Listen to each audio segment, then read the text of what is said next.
Okay, great. Okay. All right, so we're going to talk about products tonight. I'm just doing this for the recording now. We're going to talk about products tonight. We're going to go through top 5s of labor, must-haves for labor, and top 5 must-haves for postpartum.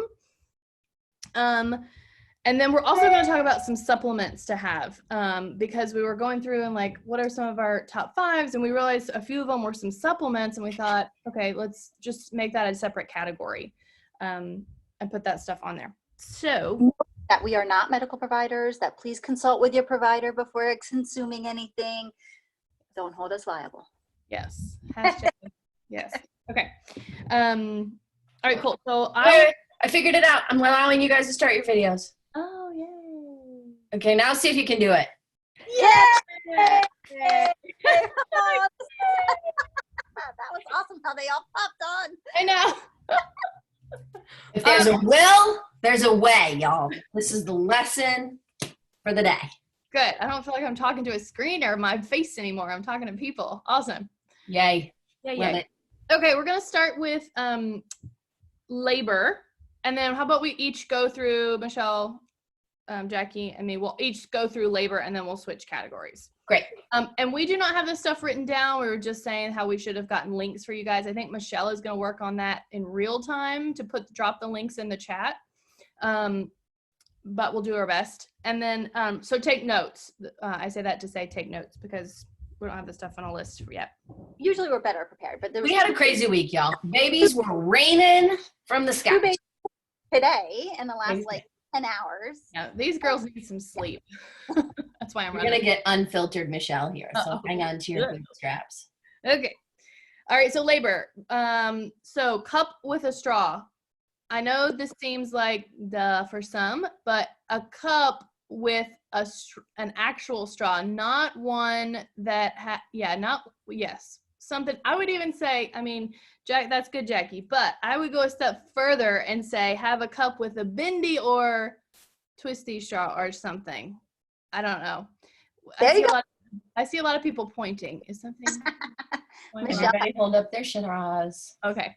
Okay. So cup with a straw. Why? Is because in labor, you're in a lot of precarious positions from time to time. And so for us to be able to get down in there and offer you some water is really, really helpful to have a straw on whatever container that you have. They have straws at the hospital. We make that usually happen if you guys don't have one, but if you have your own, it's even more helpful.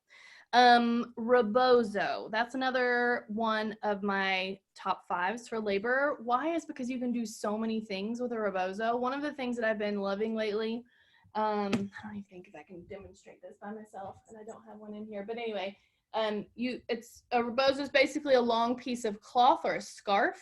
The thing that I've been doing recently is I've been having the pregnant mother up against the wall with a scarf like this around her backside, and then just jiggle it a little bit like this, and you'll feel the baby sort of sloshing around in there. That's the point, but it's very soothing. It's very comforting. That just the motion of like a little bit of jiggle while you're in labor is super, super comforting. So that's the thing I've been doing recently with it, but you can do so many other things as far as positioning of baby and different relieving of pressure on your belly or your hips. It's very, very helpful. So rebozo. I think, oh, good. Michelle's going to demonstrate. We'll go over this at our comfort workshop too. Yeah. In May. Next workshop, we're going to go through this in a lot. Yes, exactly. That's what I've been doing recently with a lot of my moms, and they have been loving it. And you just sort of stand up against the wall so you're upright, and then I'm on the other side of those two handles, just sort of, and it's just a slight little jiggle when your partner wants to help you with this. Okay, so that's another must-have. Oils. So this one I'll caveat with, if you're not a fan of strong smells, I know all our senses change when we're pregnant. So if you're haven't been a fan of strong smells or particular smells, you might not like this one. However, lavender and wild orange are two, sorry, Rachel. She's like, yes, and so lavender and wild orange. So I usually do the lavender, diffuse it in the room. Another thing you can do is put it on a cloth, and I always do this first before I diffuse it into the room. Put it on a cloth or a tissue, and I wave it in front of your nose so that we test it. Does this sit well with you? You might have liked it in pregnancy. You might not be digging it right now in labor. So test it and then diffuse it into the air. The wild orange, if you get in the shower, you just sprinkle it on the shower, you're in a spa. Voila. Not quite, but it helps with like your senses and waking you up and just making you feel a little more alert while you're in the shower. So she came around. I like it. Okay. Sorry, Rachel, I'm picking on you. I'm looking at you a lot. Okay. So lavender and she's like, this video thing's a bad idea. Sorry. Go ahead, Jackie. The one thing I would say is some people are allergic to lavender. So check with if we're at the hospital already, check with your nurse, make sure she's okay with it. We know there's a nurse at Washington Hospital Center specifically that is allergic to lavender. That's the only, no, there's another one I think at Sibley. NGW. Yeah, she works at Sibley NGW. I need to be better about that. I never do that. I need to be Always, yeah. Peppermint. We each go through our own. Peppermint's also a good one. It helps with nausea. That's one of my things. Go ahead, Michelle. You're jumping ahead. Oh, I thought we were okay. I wasn't on the planning meeting for this. Okay. Next one for me is white. Hey, Ashley. Yeah. I'm sorry to interrupt. Can I ask about oils? Yes. So I'm super sensitive to smells and I'm allergic to lavender. Oh. But there are other like scents that I do like. And I in particular tend to like balms, like when it's like a balm that's mixed that has oils in it. And I ordered some and they seemed perfect for labor. And when I got them all over it, it says do not use during pregnancy. And I know that like there isn't evidence to say that essential oils topically are super safe, blah, blah, blah. I mean, I'm not expecting medical advice, but can you speak to like during labor? I mean, yes. So there are some that you should not use. However, I have a reference book somewhere that I can get with you on individually, and we can talk about through those balms specifically and the oils that you have in them. Okay.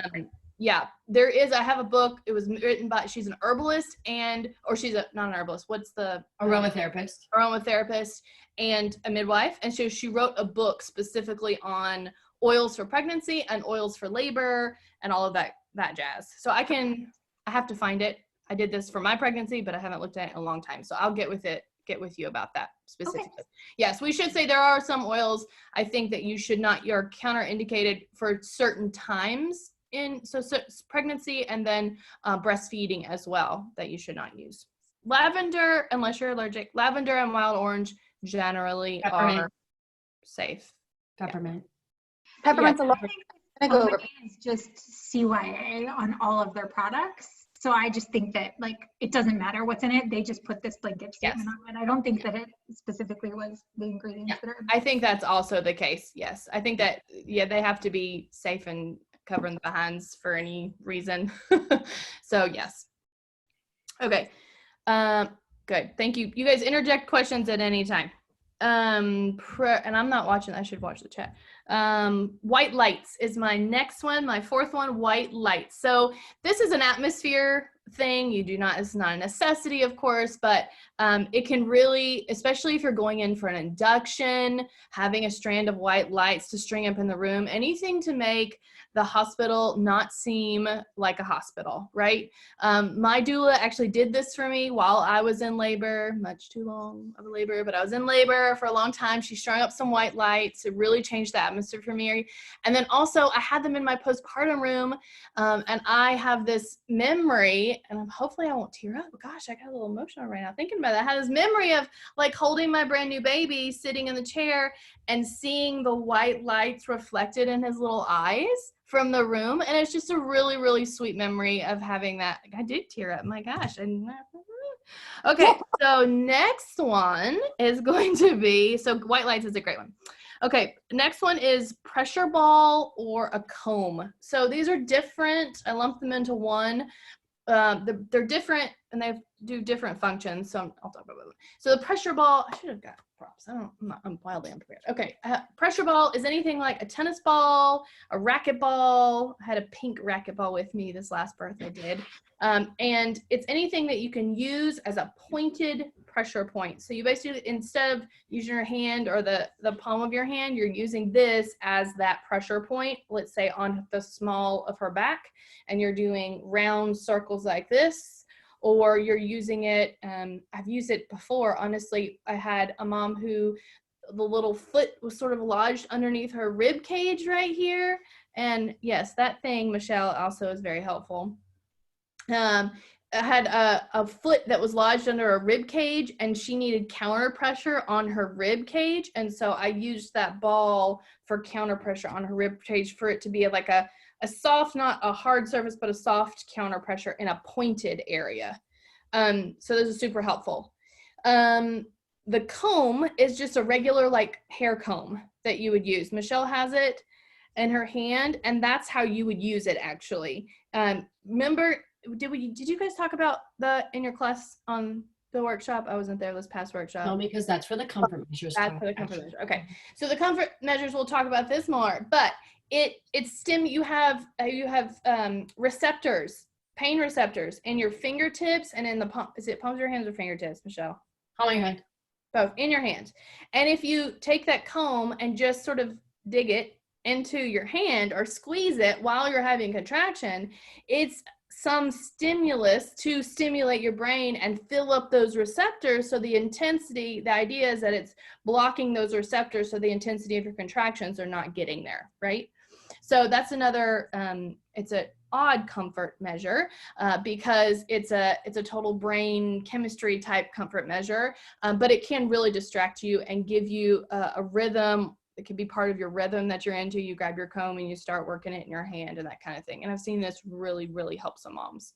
I actually want to start, they're really cheap. You can buy them for like 99 cents, I think. So I have dozens. I have the whole.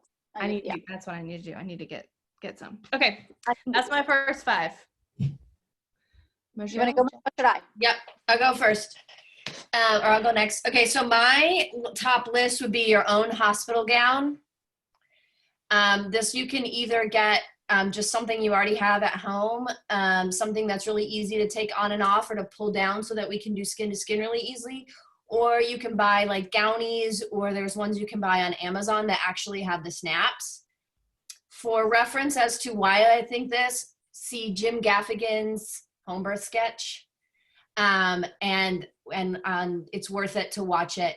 Basically, he outlines the benefits of having your own, but it's also, it's changing the thought, right? If you go in and you're wearing a hospital gown that sick people wear, it makes you feel like you're sick.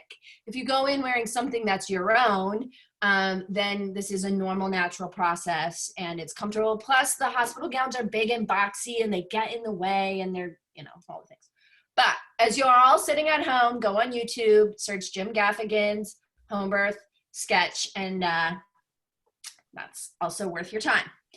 The other thing that I would recommend is a cup or a bowl that you can heat up bone broth with. A robe would be different. The robe would be different. The robe is also good just to throw on your shoulders, especially for one of my other ones coming up. But the hospital gown is something that you would actually labor in. You don't mind, your own gown would be that you don't mind it getting dirty. You might throw it away. I think you could have multiple if you want. One for laboring and one for postpartum is a great idea. So the laboring one will probably get messy, so that's a good idea. Yeah. So Pretty Pushers, I actually have a discount code. I just have to find it. I think you could, it's like 10% off, which isn't much, but it's better than nothing. Anyway, they are like a soft jersey knit and they look like a little black sundress. You could easily use it for the postpartum as a nightgown going forward. So I like those a lot. They're probably the ones that I prefer or that I've seen. But whatever, there's a million different styles out there. Yep. Any other questions about that? Those are good questions. So the bone broth is something that is considered a clear liquid. So especially if you're planning on an epidural or you have to be induced where they're limiting what your food intake is, having a good quality bone broth or vegetable broth, if you're a vegetarian or vegan, is really beneficial. The hospital is really great about juices, popsicles, jellos, but those, like, having sweet things gets old after a while. And so having something of substance. They now have those little boxes, and I was just at a birth this last week, and they had like 10 grams of protein in this little box of bone broth. So, but hospitals don't have good things to heat them up in. So bring something that you can heat them up in, because the only thing they really have is styrofoam, which is gross. Or paper cups that burn in the microwave. Paper cups that burn. Yeah, so gross. I saw somebody get they have bone broth, refrigerated bone broth from Trader Joe's, and they froze them, which I thought was brilliant. They froze them, they put them in a, cooler or whatever, brought them to the hospital, and then just as it melted, they would pour it up into a glass, heat it in the microwave, and then so they could also keep it in their room. Yeah. Whole Foods sells a little cup that's already like in its own cup. It's like a little sipper cup that you can kind of just pop in the microwave itself and then sip with a lid on it, which I think is pretty fabulous. Yeah, nice. With a lime cilantro. Yeah. They have different flavors, so you might want to try the different flavors beforehand. Now this is like all a thing. I was a doula back before bone broth was a thing, and you had to make your own. I never made my own, but. Okay, any questions about that? That's good. The other thing I recommend is a rice sock. Again, this is something we can heat in the microwave. To make your own, you just get the largest tube sock you can find, pour the cheapest rice you can find in it, tie a knot in one end, then you take that knot and you put it through the sock's pair, knot first, and then you tie the other end. That way you don't have to worry about it coming untied and having rice spill everywhere. And then you can put it in the microwave for 2 minutes, and it's a great heat pack. You can also make it if you sew, throw some lavender in it, all good, but just a cheap old rice sock is good too. And then it fits perfectly, like right on your belly or on your lower back. You can also use cherry pits or flaxseed. Flaxseed, I've seen. Yeah. Cherry? What would you clean them or bleach them? How would you do that? The Germans do cherry pits a lot. Huh. You can buy like pitted. You can buy them. Dried cherry pits. Mm-hmm. Crazy. I know. Okay. The other thing that I would say is, I originally had tennis ball, but Ashley stole it with her pressure ball. So I didn't catch that. I'm sorry. Tennis ball is the same thing as one of those pressure balls. That's if it's your own, that's what I would recommend. We tend to buy the plastic ones because we can sterilize them easier. But if you have a tennis ball, it works the same. But to replace that, so we're not doubling up, I would say a birth ball. Someone just rang our doorbell. Oh my gosh, I have a hound and he's so annoying. Okay, so the birth ball would be the other thing that I would recommend. The hospitals have them, but during the COVID, they're kind of limiting some things. I don't know of anybody who's limiting birth balls, but to be on the safe side, it might be something to get or to talk to your providers about. You can use them for postpartum too, and you can use them prenatally, so they're not just a birth thing. So we really, and especially when you're laboring at home before you go to the hospital, sitting on the birth ball can be a very nice labor tool. We'll talk more about that again at the comfort measures. In the comfort measures class, and we'll show you all the things. And then my final thing, which you can't bring with you to the hospital, but all hospitals have them, is a shower. For those of you who are wanting to go unmedicated, we use the shower at every labor. Almost every labor, medicated or not, but especially if you're wanting to go unmedicated, that is our #1 tool. And so my question for you, yes, birth ball and exercise ball are the same thing. You want it to be burst resistant or bust resistant or something like that, so that if it gets a hole in it, it doesn't flat on you. Yes. So the shower would be I would talk to your providers. How often do they see laboring women in the shower? What kind of tools does the hospital have to facilitate that? If you have to be induced, do they have the monitors to do that? The main reason is because this helps prepare you. If it's not an option, then we're staying home even longer, or we're negotiating times to get into the shower, especially if you're being induced. So the shower is our #1 tool. If you're somebody who's saying, I want to go as long as possible before I get the epidural, or I want to go unmedicated, shower is the way to go. Now, the other thing that would parallel to that is the birth tub. With COVID, currently people aren't allowing, hospitals aren't allowing people to labor in the tub. If you're having a home birth, that's still a great option. But you can always get in the tub at home, and that will help you to stay at home longer to avoid being at the hospital. That's my list. Yay. Okay, I'm up.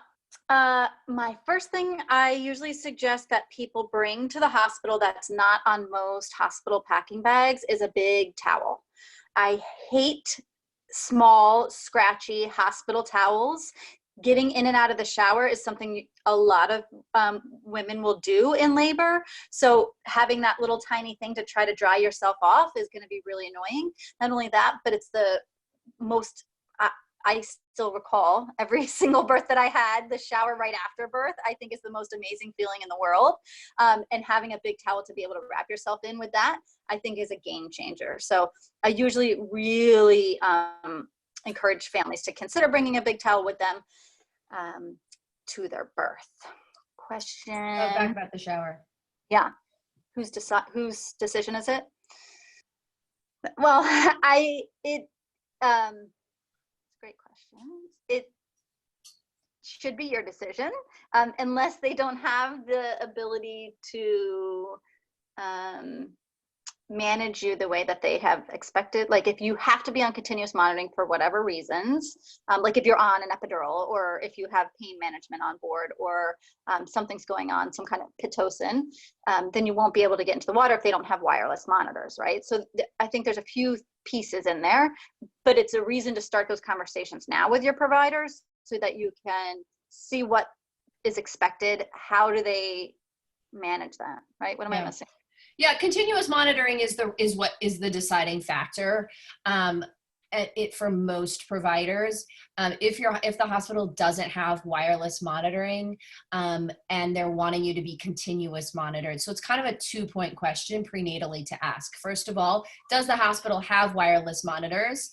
And also, under what conditions would it be medically necessary for me to be continuously monitored? Pitocin, any form of induction medication, you're continuously monitored. If you're a VBAC, you're continuously monitored. If you're twins, you're continuously monitored. So does your hospital have wireless? And then under what conditions are you continuously monitored if your hospital doesn't have wireless? Having an IV, let me just clarify, having an IV port is not a reason not to get in the shower. They'll tell you it can't get wet. We just wrap it up. We just tape it up. Not a problem. So if the nurse comes back with, we can't do it because you have the IV port, that's not a reason. Also, guess what? You just keep your hand out of the shower. I mean, that too, but it's very easily wrapped up. It's not like the showers are like rain showers or anything. Yeah. They're like, we wish. Yeah. Good question though, Anne. Yeah. My next one is the Gentle Birth app. I think either some type of doesn't have to be a Gentle Birth app, but that's just the one I find most appropriate for almost all laboring women. It has many different categories of scripts and places to kind of keep you centered and keep you focused on what's going on right now. Those positive affirmations during labor are huge. They have ones for if you're getting an epidural, ones for after you have the epidural, ones if we're, cocoon of calm, imagery for pushing. There's a million different things, anything and everything that you guys can think of. There's a specific script for that. And I think as labor progresses and things get a little bit more intense, it's a a lot harder to kind of remind yourselves of these things. So listening to somebody else is going to help you stay in that positive space. The thing that I would also, the next one to go along with it. Wait, before you go, bonus, she has an Irish accent. So she says calm like calm. Something like One that. I cannot get over is the way she says calm. There's another word. Calm. Yeah, and I so sound like Kermit the Frog when I say it. It's not good. yeah. Anyway, it's funny. You're either not gonna care about it. It's funny. The one family I had that did it, they were actually had accents themselves, and they found it very disorienting. Well, her partner did. So maybe because it was an accent she wasn't used to hearing, that it really like she just couldn't get into a space hearing a different accent. But anyway, you can download it on Apple or Android, and they will. It's like free for the first 7 days, and then $12 a month or something like that. Just don't forget to cancel it in 6 months, or when you're done using it. There's like ones for postpartum on there. I talk about it all the time. I'm sorry, but I really like it. It's great. Since you've been talking about it, I've had a lot of the ones that I've supported have had it going, even if it's going in the background. Yep. I think it's very calming music, or like a gentle hum, like a zen feel to it. It's very nice. I had another I'm having a gentle birth that one, the birth I was just at, was another one of those. When you get into it, can we tell the story? Can I tell the story? Okay. Totally. So we already told it, but you can tell again for those who weren't on the. Oh, did you? Oh, no, okay. we did before in a different one.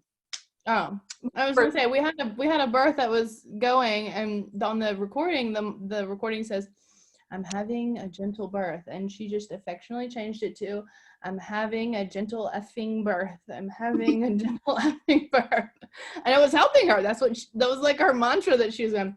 I'm having a gentle effing birth. Effing. I'm just being a PG. I don't know why. Anyway. To go along with that, or anything else, even not if you're into the app or the meditation type aspect of it, I think headphones. I'm a little mad at Apple right now, but oh no, oh shoot, it switched to my headphones as I opened them. Sorry, you guys hear? Yeah.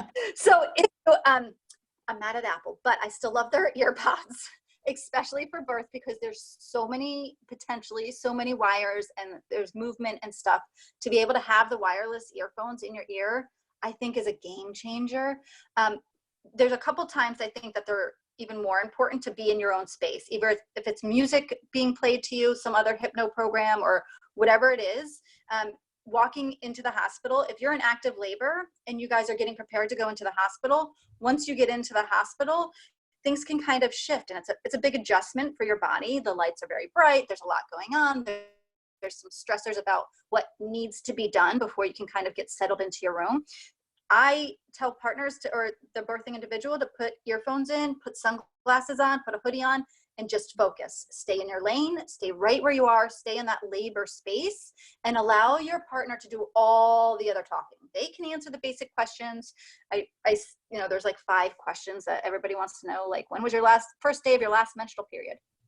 For some reason, they want to know that upon admission. It's the craziest thing to me. But anyway, that's one of the things. And if you have your partner write them down on their phone, then they'll easily be able to answer them for you. So you can just stay in your space and can continue to labor. Once you get into the triage or to your room, then you're going to be able to adjust yourself a little bit more, and then be more receptive to answering any pertinent questions that you have to answer. But allow your partner to do all the talking. Try to stay focused. And that, I think it's also nice because it gives them a sense of, not a duty, but like being more involved in a part of it. So I think those are big things. So I really, really like the earpods a lot. Okay, so the other one is, as Ashley was saying, peppermint oil. I think it's probably the number one. I use it almost in every single birth. It is the main reason that I use it. I usually do a labor concoction. I usually do lavender and peppermint together, and I put it in the diffuser. And then lavender or peppermint is great for nausea. So I usually put it on a washcloth. If you're having waves of nausea, you'll just like fan it in front of your face, and that little whiff of peppermint as you're trying to be, as you're being nauseous or during a contraction, is really, really helpful and can really allow that to bypass. Not only that, but it has like a energy, like giving more, energy. I'm trying to think. It doesn't sound right, but it is. Like uplifting. Yes, brightening. uplifting.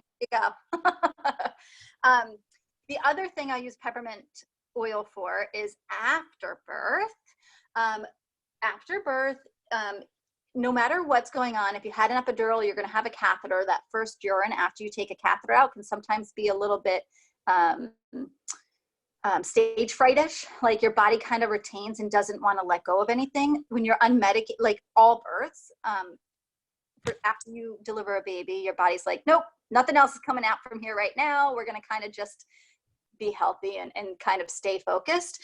Putting peppermint oil inside, a couple drops inside the toilet water before you sit down, there's like scientifically proven aspects that it helps your urethra relax so that your urine and your bladder can be emptied. So there's actually anesthesiologists, I think specifically, it's at GW, and it's listed as one of their things for the providers there, that to help with urine output after surgery, that you can use peppermint oil. So it's crazy how it works. I didn't know that. So there you go. Those are my, That's a nice little tip. I'm telling you, it's a pretty crazy. Now, just to clarify, we have a lot of these things if we're with you, but part of the reason we're telling you this, because if we're not with you, having them on hand will be helpful. And if you're not an oil person, you don't need to go and buy a diffuser. You can just put it in front on a washcloth and have it by your face, or put it on a cotton ball and tape it to your gown. So it's not something that, you don't have to go buy all the things or become a member of Young Living or doTERRA or whatever. You can just, get it from Whole Foods, and then, or from wherever you get your oils, and then make do in the room. Yep. So so what we were talking about earlier, about cautions. Let me jump in real quick. I just remembered. I am a member of doTERRA. I don't sell doTERRA. I just do my own. So if anybody wants wholesale prices, I will order you some at wholesale. Just shoot me an email. Yep. Peppermint oil is generally not recommended for lactating women. Some women can be really sensitive supply-wise to their bodies, just in general, to supply, and peppermint has been shown to potentially reduce supply levels in women. So I usually, if I have it in the diffuser right after the birth, I usually unplug it. If you're just smelling it to pee, I don't think that's going to affect your milk supply, but it's not something I would diffuse in your homes regularly in the early or any postpartum days if you're breastfeeding. So just something to keep in mind. That's the biggest indication that I'm aware of. Counterindication, sorry. I like plant therapy. That's where I get all my oils from. I think they have really clearly written out, like, good for kids, good for pregnancy, like little descriptive things. So yeah, that's just the ones that I use. My last one for labor is chapstick. I am always obsessed with chapstick, but when you are in labor and you are breathing like this for hours on end, your mouth is going to get dry. I also suggest getting bubble gum or chewing gum, some kind of like peppermint or spearmint gum. It just keeps your mouth moist and wet without having to fill your belly with fluid, especially if you're nauseous. So gum and chapstick, I think, are game changers for laboring day. Use whatever chapstick you want. I don't think it matters. Kind of make it pretty and tinted or something. I don't know. Those are my labor ones. Also, just for reference, guys, we do have a pretty extensive packing list in the back of your workbook. It's in the, what do we call that section? It's the section after postpartum. So if you're looking for a very detailed list, it's in the workbook. These are just highlighting our favorites or things that we might normally we carried, so we didn't actually put them in the list. It's in the take care section. It's like the third to last page or something like that. If you don't have your workbook yet, I'm working on that, ladies. Sorry, they'll be getting out to you. I think Jill does not have hers, and maybe and does not have hers yet. Yeah, it's coming. Perfect. You're gonna start with Okay. postpartum? Yep, sorry. We're gonna jump on postpartum now. Any questions about labor, birth, prenatal? Oh my gosh, is it already 6:45? Holy moly. That's why I'm like, are we sure we want to do 5? We talk Okay. a lot. We're gonna go a little faster through these next 5 each. Okay, then postpartum. So DockATot is a, I think it's cool. We had a little discussion about this. It is classified, I think, as a close sleeper. Is it? No. No, it's not classified. Not class. It's not classified as a close sleeper. Okay, but DockATot. So DockATot, so what I did, I'm going to be clear about this. What I did, this is not recommended for the DockATot, but I used it as a co-sleeper for my little guy. Was right next to me. There are other co-sleepers. Oh, Michele. Okay. Oh, that's hers. That's Michelle. Sorry. Okay. Okay, DockATot. I'm not going to take hers. Okay, DockATot. So DockATot I like also because I could take it with me different places, and it has a lot of structure to it. So it's got like this whole bumper around it. And DockATot is basically a sleeper, a little, or you can rest her. You can put it on the sofa, let a newborn sleep on the sofa for naps. You can take it with you to yoga. I would take it to yoga and put it at the top of my mat, and he'd sleep there while I did yoga. It's super awesome like that. We took it on trips with us. We had it in hotel rooms. We had to go to a wedding at 5 weeks, I remember, and that's what we took for him to sleep in. So anyway, DockATot, I am not recommending it for sleep professionally. I'm going to say that out loud, but do your own research and you guys can decide to do what you would like to do. Okay, my next one is silverettes. We have talked about these for breastfeeding in the breastfeeding postpartum workshop. If you have not come to it, we will talk about them again. Silverettes are these silver discs. They're lightweight, pure silver discs. And they're about $50. They're on Amazon, but they are worth it for your nipples. If you have any discomfort with breastfeeding, or let's say during all this mess that you have a tongue or lip tie on your little one and that needs to be revised, but maybe you can't get to have, you're not going to be able to get that revised quickly because of the COVID, then silverettes are your best friend. I have seen scabs fall off overnight on nipples with these silverettes. I don't know what they are. They're magic. I think the French use them. Anything the French use, probably great. So anyway, silverettes on Amazon. Actually has antibacterial properties. Oh, natural silver. It has natural antibacterial properties, which is why it's such a great healing thing. It's by far the most expensive breastfeeding tool I think out there, but definitely worth it. I agree. We just noticed we had a client that we used that needed them. They're taking longer to get from Amazon. I think everything is right now. So if it's something that you're considering getting, I would almost even, if you're near your due date, get it ahead of time. And then don't open it. If you don't need it, then you can kind of return it within that 30-day window. Like you're going to remember with a non-sleeping newborn. But anyway, just be aware it might take a hot minute to get it. I think I'm going to restock mine. I actually had a client, I hadn't used it. It was just my prop I used for all of our workshops. And we had a client that got mine, that bought mine out. So I might restock mine just to have it. And then if somebody needs it, let us know. Yeah. Okay. Next one is my breast friend. So there's the Boppy, there's my breast friend. And then I feel like somebody else told me about another one the other day out there. Anyway, there's lots of different variations, I'm sure, out there. Don't waste your time with a Boppy. That's my personal opinion. I had one only because I was given one, and my best friend, I got both of them at my shower. So I kept both of them. I used my breast friend every night for nursing in the middle of the night. It has more structure to it. It also has a sharp, I say sharp, but has a sharp edge, like a drop off for where it rests up against your body. The Boppy is rounded. So the baby sort of falls into that crevice with the Boppy, whereas my breast friend has more structure, and you can sort of rest the baby there and then, position him. It's still, squishy. It's not as squishy as the boppy is, but that's sort of part of the point. If you're breastfeeding in the middle of the night, I found that it helped me while I was tired get everything together. And it has a strap. You can strap it. So it goes around your waist. It has a lumbar support in the back. You snap it on the side. It's like literally just on you. And then you set the baby and start nursing. So again, I had both. I had the boppy downstairs by the sofa so that when people came over, if they wanted to use it, they could. And I had my breast friend, but that's what I actually nursed with in the middle of the night was my breast friend.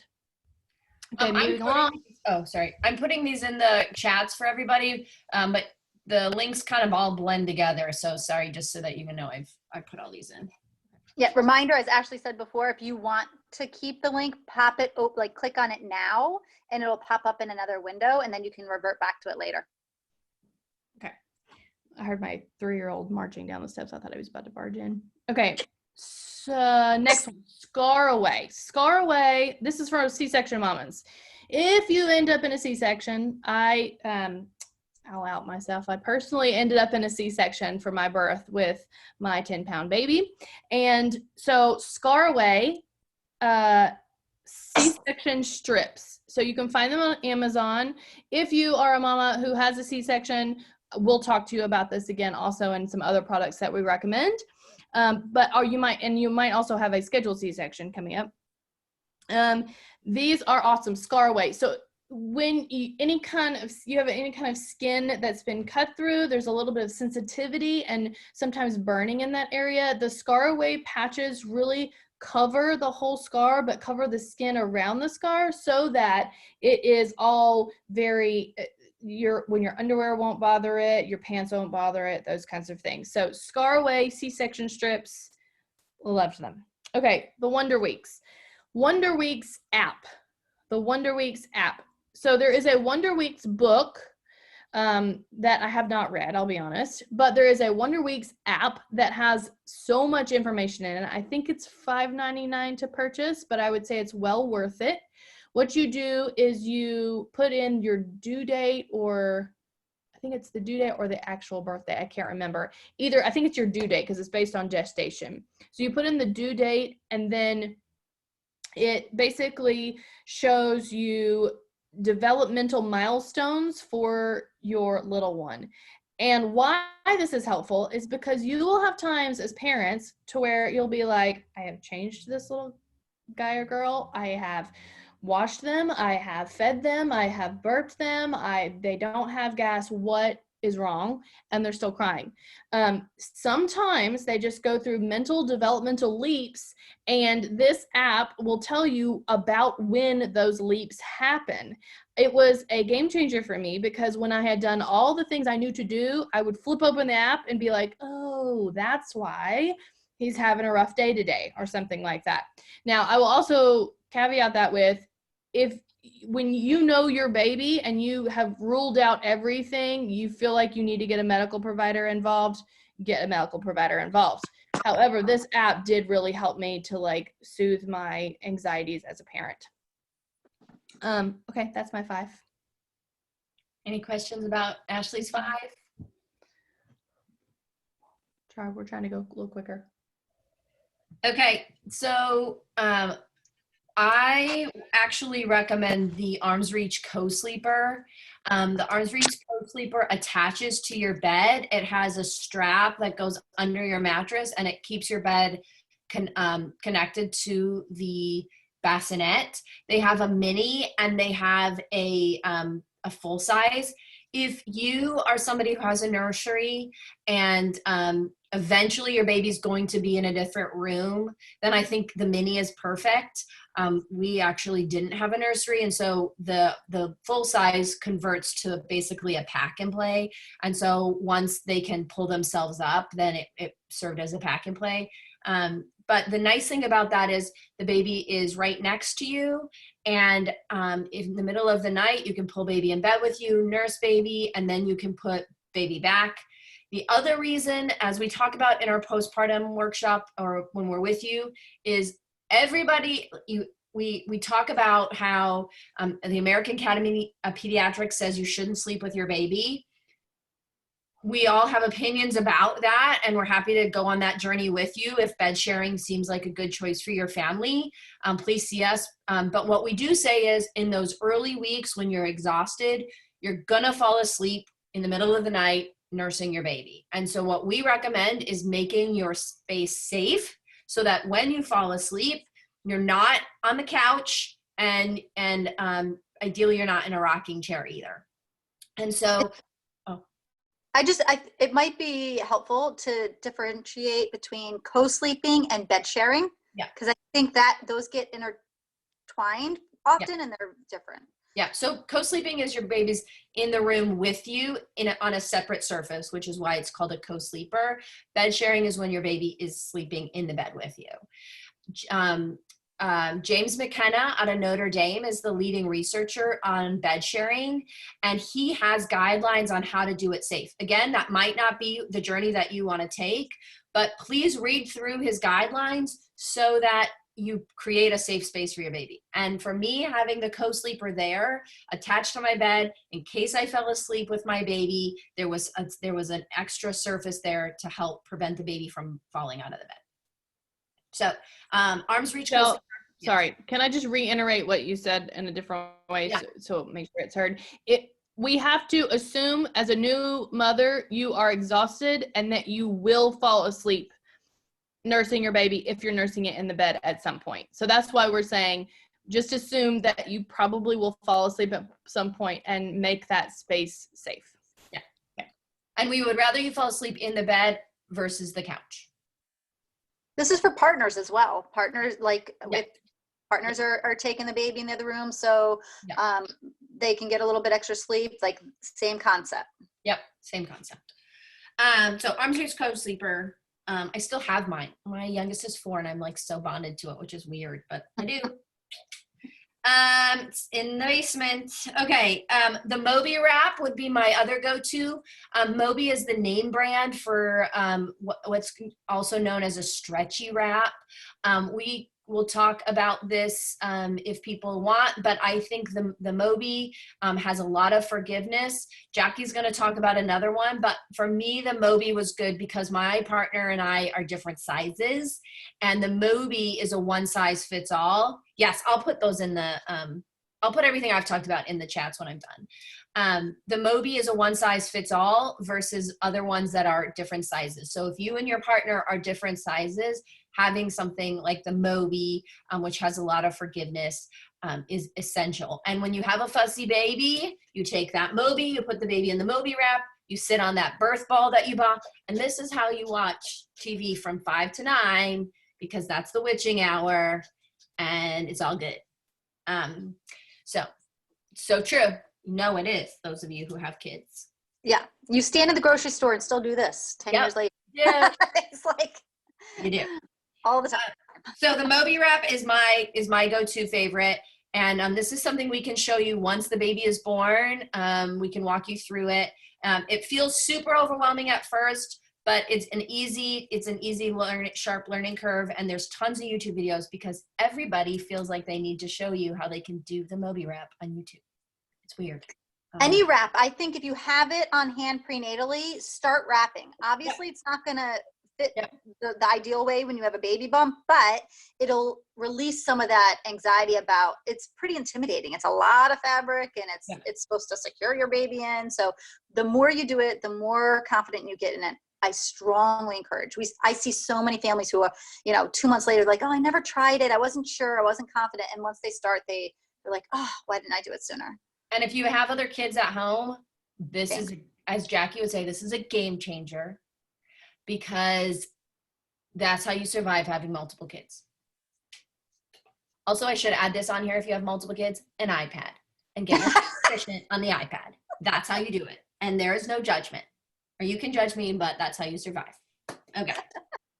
My next one is, here we go, because all of these people feel like they need to have ridiculous names for their products, like Pretty Pushers and whatever. I've been writing these, my breast friend. Here's another one: Earth Mama, Angel Baby, Mama Bottom Balm. So ridiculous. They need That's 10 marketing. times fast. If you are a marketing person, get in the birth world because they don't know how to name their products. Earth Mama, Angel Baby, Mama Bottom Balm. If you have hemorrhoids, this is your go-to. I think they actually That's so changed true. it now to I think they now call it perineum balm or something, which is probably better. But perineum balm. If you have hemorrhoids, it's game changer. If you need a repair, it's a game changer. You put it in the fridge. It gets cold. It's a balm. It's all the things. So that's my other. I also would recommend, even if you're not cloth diapering, the wet bags that cloth diapers go into. It has a zipper. It keeps the moisture in because you're going to be out somewhere and your kid's going to have a blowout. And then where do you put the stuff with all the blowout? You could throw it away because sometimes that's what you need to do. But you can also have a wet bag. You keep it in the diaper bag, and it's the way that you survive. And then you use it forever. When your toddler's potty training, you're still taking that wet bag. I still have them. Oh, I'm a 4-year-old. We know you're a hoarder. We got that already. Yeah. Keep everything. I'm attached to my diaper wet bag. Okay. And then the other thing that I would also recommend is those little mirrors that go in the car so that you can see your rear facing kid in the car.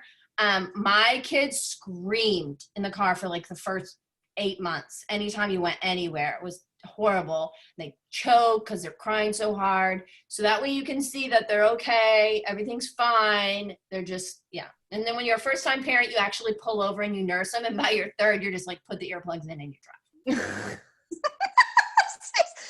Michele, you really are. Michele.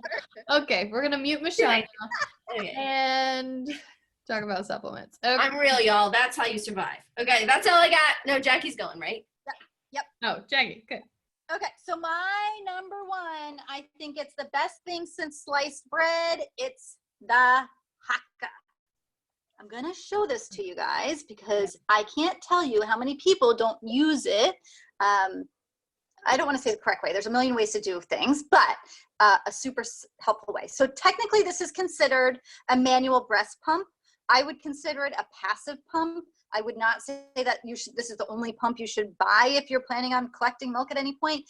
I think it's hugely beneficial in the early days as your milk's transitioning and you're trying to release some of that engorgement or you're trying to get some supplement because we're concerned about baby's weight and stuff. I want to show you this trick though, because a lot of people don't realize it. To get it on, it's really just going to stick by suction, but what you're going to do is flip the collar back. Flip the collar back, hold it with your hand, create that suction. Oh, wait, let me get my boob. It's not going to suck onto this because it's fabric, but then you're going to put it on, release the collar. Don't let it slap you back because that's going to hurt. And then you're going to allow it to stay. And it's going to just hang there with suction. I know it looks crazy. It works. It's so amazing. The other thing you can keep in mind, as your baby grows and their legs are kicking on the one side of the breast, if they're nursing on the other, you can flip it upside down. You can flip it sideways. You can put it any way you want, y'all. It doesn't matter. Whatever makes it work. Love the haka. The haka is just the typical brand. I think it's Norwegian or something. New Zealand. Sorry. Totally props to New Zealand. I knew as soon as I said that, I was, dang it. Anyway, Rachel's from New Zealand, so, or. No, not Rachel. Oh, is it Rachel? Oh. Yeah. We're really both from New Zealand, but I am kind of Australian. But yes, we're both a lot of pride in the haka. Good. Yes, it is my most favorite. Thank you to your native land. Okay, so That's funny. so then I don't want to say now. I was gonna say there's lots of other brands, and it doesn't really matter. They all kind of work the same, but I kind of feel bad. It's only like $17. It's totally worth it. So, yes, that is my number one. Okay, the next one is the Summer Me or Swaddle Me Swaddles. They're either one. I think the old one was Summer Me, and now it's Swaddle Me. I have one here, so I'm going to show it to you. This is a game changer, guys. If you did my newborn care class, or if you're planning to, we talk about it a lot. I will show you the difference. This is your baby swaddle. Don't get those 8 Ansley blankets that everybody's so thrilled about because they're so pretty in so many different patterns. Yes, they're gorgeous. They're just not nearly as practical for swaddling. This has a little pocket that you put your baby in, and then you kind of like Velcro them down with 2 little tags. So by far my second postpartum favorite. My third is the Catan, which is a baby carrier. So it's like a wrap, but it's a little bit more simplified because I really like things that are simple. It is 2 reins. It's super simple to put on. They do come in sizes. Make sure you check out the sizing chart to do it. They're like 35 bucks. You can get them at Target. They're like, I think they're amazing and super great. The other postpartum thing that I'm gonna strongly encourage is the water bottle with a straw that can shut and is spill proof. When you are nursing or you're holding a baby on your lap, that water that's only 3 feet away can seem really far if that baby just finally fell asleep and you're like got a tickle in your throat and you don't want to cough and wake them up because then you're never going to get them to sleep again. It's a game changer. Drink with a straw that you can do with one hand. Nobody's going to be trying to open things up when you're holding a baby in your arms. Makes it super simple. And this is my last one. Okay. Huge pet peeve. I do not know why all baby clothes have buttons. It's mind-blowing to me.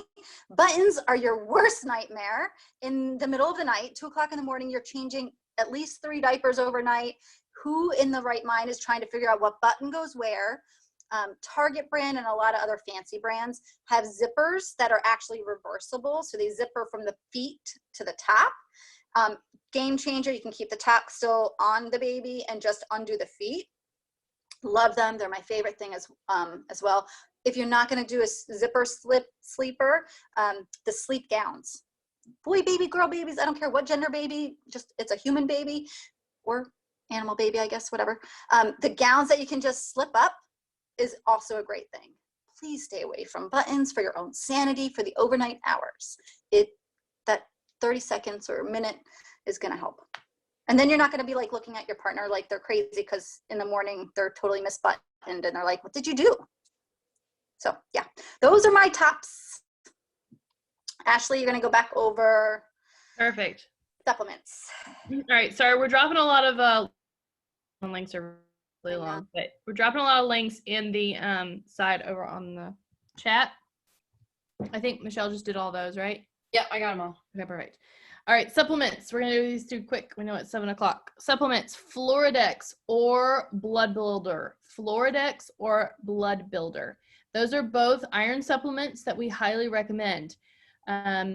Most pregnant women are anemic already, or a little bit low on iron if you're not classified anemic.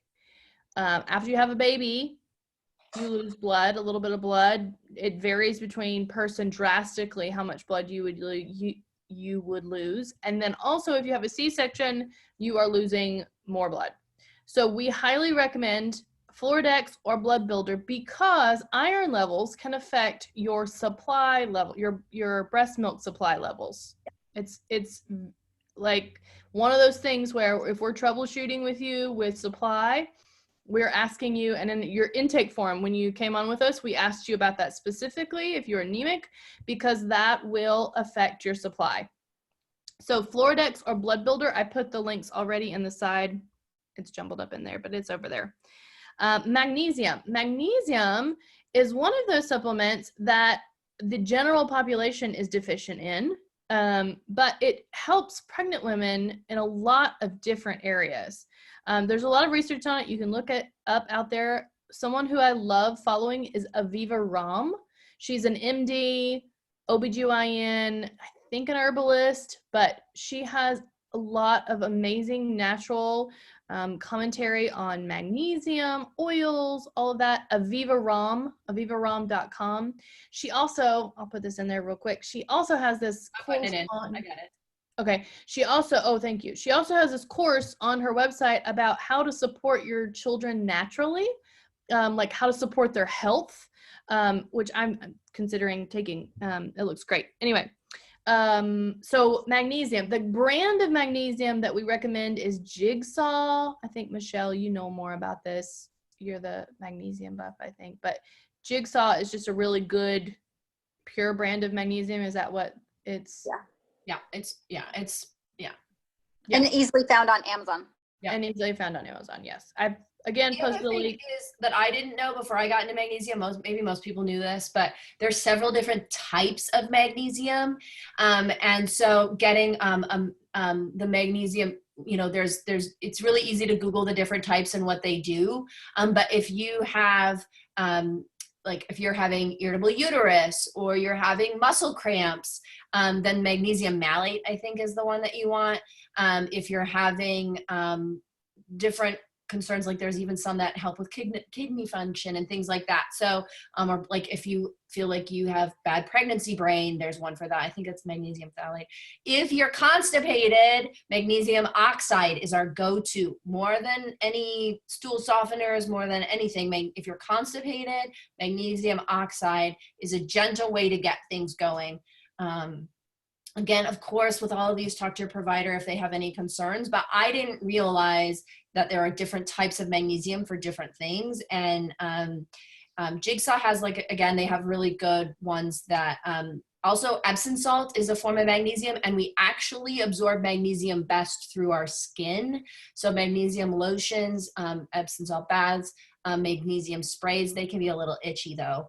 Are all really good, and also they help calm you. So if you're dealing with anxiety, things like that, they can be really Restless I think leg. I've seen some recent studies, and Michelle, I'm not sure, maybe you can speak on this, about it helping with blood pressure towards the end of pregnancy, which we've been seeing a lot of prenatal. Everybody's blood pressure right now is stressed and skyrocketing, y'all.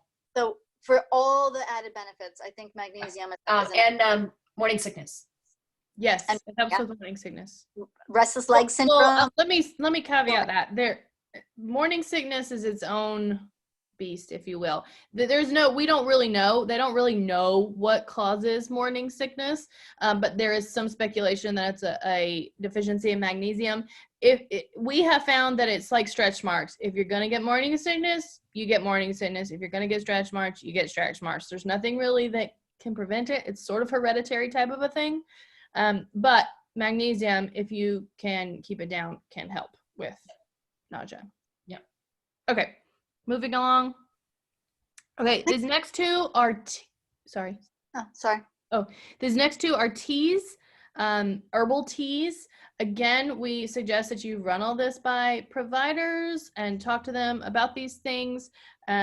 We're suggesting these teas for postpartum. We're not going to suggest these teas for pregnancy because, number one, I am not sure all of the herbs are safe for the pregnancy. I would have to go through each tea and look at all of the herbs. I know some of them are not okay for pregnancy, but we're recommending these teas specifically for postpartum. So hear that. And these can be found at, I think I actually have the Mountain Rose Herbs. Is that what it's called, Michelle? Yeah. Mountain Rose Herbs. The only thing, where's the label? Oh, it's right there. Okay. Mountain Rose Herbs. The only problem is, and I put the links to these two teas on the side. The only problem is they got so bombarded with orders that they've actually stopped orders right now. But I'm going to go ahead and tell you these teas because you're still pregnant. So hopefully by the time you're not pregnant, they will have open up orders, and I'm hoping for myself as well. The two teas are Moon Ease Tea, and I dropped the links, and Women's Balance Tea. Moon Ease Tea and Women's Balance Tea. Basically, they're mixtures of herbs that support your female parts. And so if you, even for very postpartum, like me and I don't know if you guys are comfortable with it. Even Michelle, me, and Jackie talk about, like, we need tea for our monthly cycles and things like that. So these are things that are going to help your monthly cycles and getting you on a good schedule after, helping your body heal, all of those kinds of things. So we suggest both Moon Ease Tea, Women's Balance Tea are both of the ones. Again, hopefully they will let up. The other thing you can do is you could go on and look at the ingredients in those teas, and you can actually find another company that has a similar tea to those and buy it from another company. I'm honestly not sure what's who's shipping and all that kind of stuff. So those are the supplements. Michelle, you weren't on when we were talking about supplements. Do you have any more supplements? Those are the only ones I have. Yeah, those are great. Okay, awesome, guys. Questions. We're going to open it up for any kind of question about products or anything that we've mentioned tonight. We're going a little over. It's fine. We'll give it a second, but then I want to talk about just what to expect video-wise, since we've gotten some recent experience. Oh gosh, we didn't even go with the bra question. That's great. Oh, that's funny. Supplements for milk supply. That's a good question. Yeah. That's pretty, I have one that I almost always recommend. Here we go with these funny names again. Mother Love Special Blend has goat's rue in it, fenugreek, and a couple other things that I find the most beneficial. That's usually what I recommend if we're considering it. I'm a less is more person. There's no need to start a supplement unless something's going on. Then it's something that we would consider. Fenugreek is a really well-known one. I don't usually recommend that. I see a lot of side effects with it, more side effects from that than I do with most other supplements for lactation wise. So yeah, those are my thoughts. But nursing bra, I don't know. Do you guys have, yes, hands-free breast pump bras. Ugh. So I don't know. I really don't have a bra that I would recommend. This is one of those things where everybody is very different in how they're shaped. And so different bras, like outside of pregnancy, different bras are going to be better for you. I will say that I have referred, with everything going on, but I've referred people to the breastfeeding center. I'm sure they're not doing this right now. I do the breastfeeding center, they are? I think they're doing video fittings or something. Fitting? Okay. The breastfeeding center in DC will do a bra fitting for you. They recommend that you come within the last 4 weeks of your pregnancy to get fitted for your postpartum bra. And they do it for free. They do the fitting for free, right? I don't think there's any attachment to buying or anything from them. I did it myself while I was pregnant. I got fitted.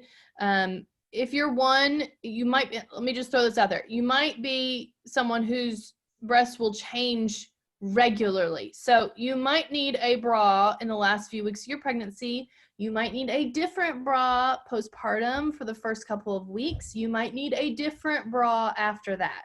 So it's one of those things. Some people can wear the same bra the whole time. Some people cannot. So this is one of those things that is different for everyone. To be honest with you, what you are looking for is something that's not restrictive. Even if you are bigger chested, you want something that's not very restrictive while you're breastfeeding. You want to also think about, there's a lot of nerves that are around your breast. So you don't want to wear, if you need underwire, it's okay to wear it. However, they recommend that you not wear underwire while you're breastfeeding because those nerves will supply the ducts that are supplying the milk. And so I personally wore tanks, and that's what I used for my bra. Yeah. I would wear a breastfeeding tank that, just has a little bralette in it. And then some of those are more supportive than others. So if you're bigger chested, I think Modella actually has a breastfeeding tank that is for bigger chested women. And that worked really well. H&M has really great nursing tanks. I think you said Target. I liked that was the one I went to. Target. The nice thing about the nursing tank too is for those people who don't like showing their belly while they're nursing, or they don't want to pull their shirt down to nurse, you can wear a tank top, you pull the tank top down, and then you bring your shirt up, and everything is covered because then the baby's head is covering your breast. So that's a really good way of keeping as much of your body covered without, and not being restrictive or having to, wear the covers. So you pull your shirt up, you pull the tank top, it unclips here, and you pull it down, and then that's how you nurse. So that the tank tops are what I lived in for. Agree. You put a sweater over it and you can go anywhere and it's totally normal. Yeah. So our recommendation, I guess, would be do tanks for maybe the last couple of weeks of pregnancy and the first 3, 4, 5, whatever it takes for your to your breast regulate, and then maybe get fitted for a postpartum bra at that time. Yeah. So that, And The hands-free pumping bra, I think the Simple Wishes is the one I see most often. I think usually works pretty darn well. I know for clients that I've worked with that are more well endowed, I want to call it Beriva, I think is the brand of nursing bras that are really supportive if you need something that's going to offer more support and has larger sizes. Sorry, Michelle, I cut you off. yep, no, that's good. I'm just trying to find the post. great questions. Yeah. What else? Other questions. What was the other one you said, the last one, Jackie? A Beriva, I think it's called Beriva. It's like a brand. It's got like really like a vast sizing range.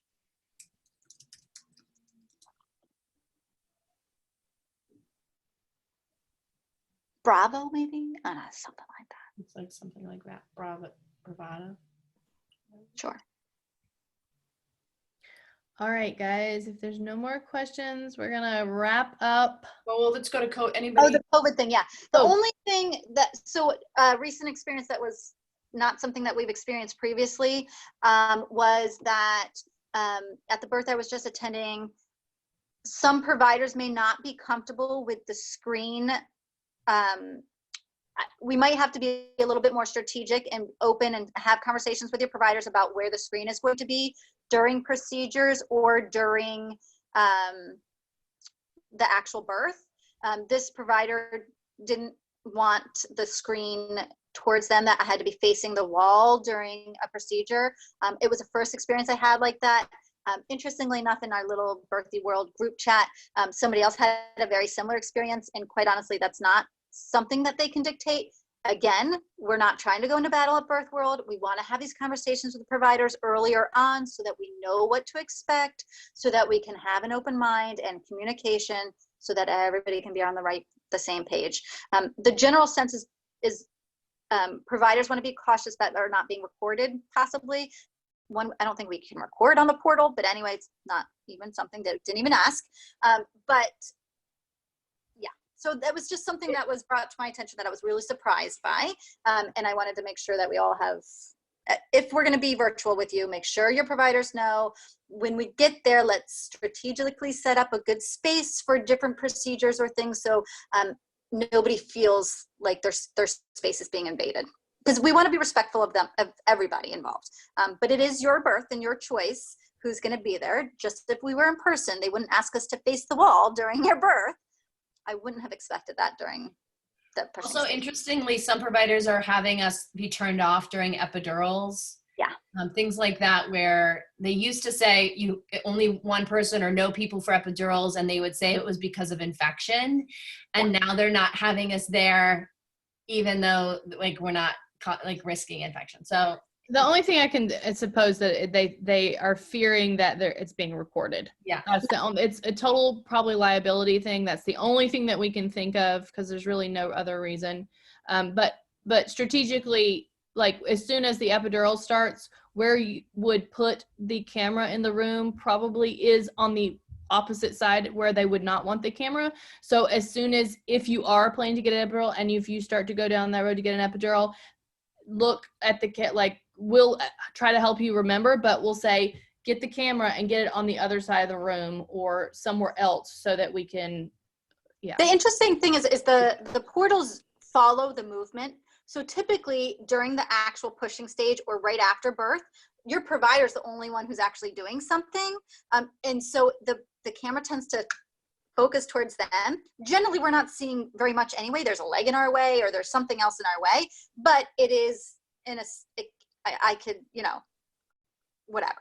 So making sure we're above the head of the bed, or like there's lots of different options we have, and having those conversations I think is going to be helpful. A simple asking of us if we're, making sure we don't have a recording thing would have been nice, but that's okay. Next time. Yeah. The birth I was at just a little bit ago, they let me in. They let me in for the epidural, and I was, there was no problems with pushing. So Yeah. Different providers, different hospitals. Right. I think someone said, can we share which hospitals those were? Yep. Yeah.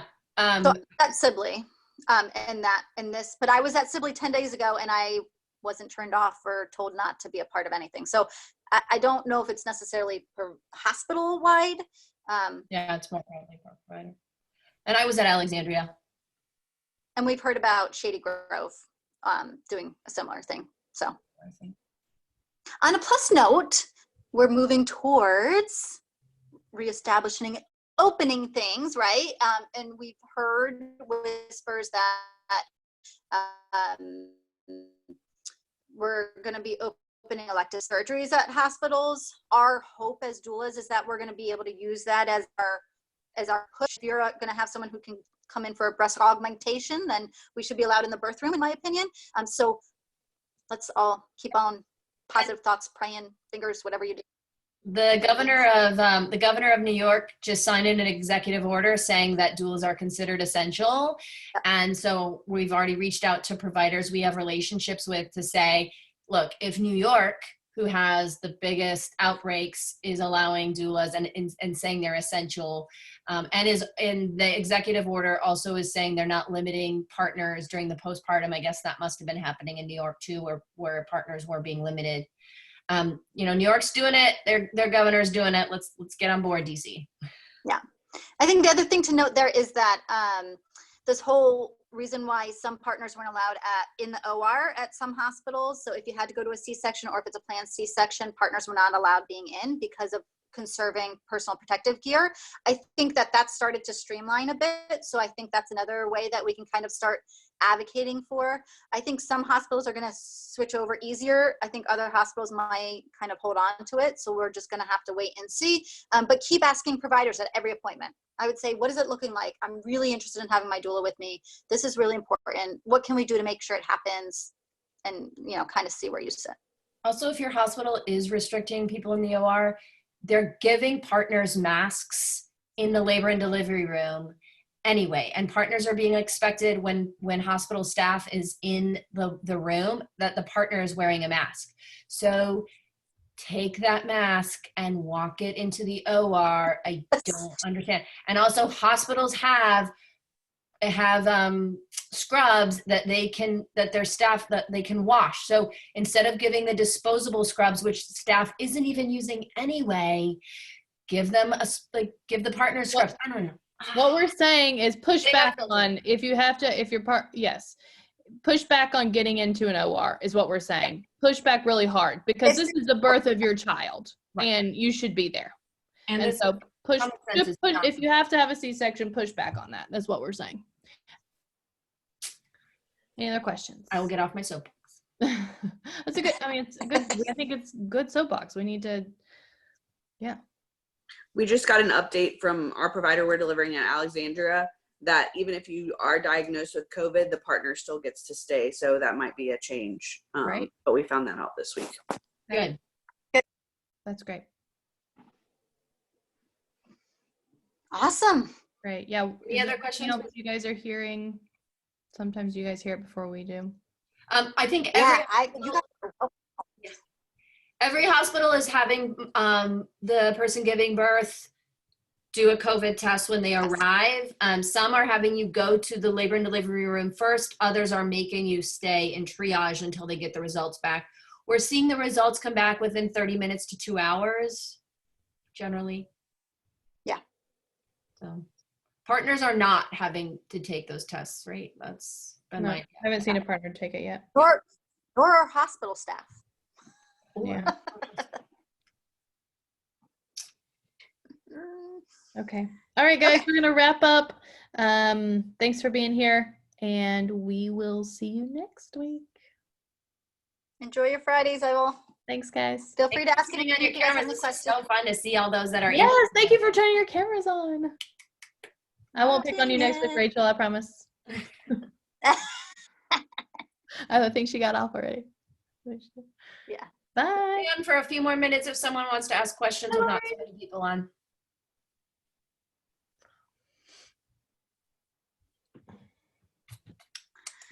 That went quick.